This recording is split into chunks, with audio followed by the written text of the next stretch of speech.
Hola a todos y bienvenidos a un nuevo tutorial de Disney Studio.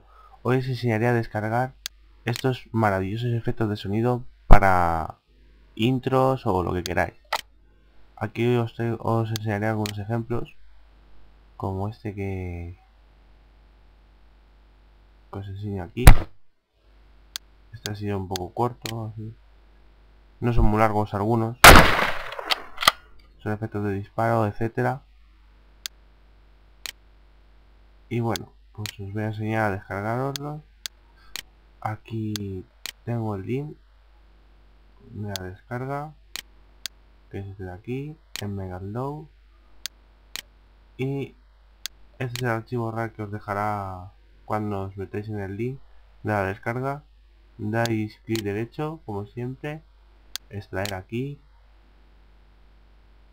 Los extraéis, que no los voy a extraer porque ya los tengo como os he enseñado.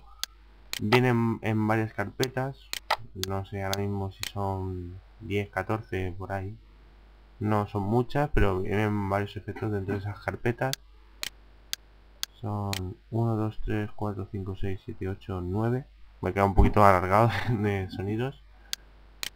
Y bueno, pues ahí los tenéis y os servirán para hacer intros y demás en Sony Vegas, Adobe After Effects, por ejemplo, también.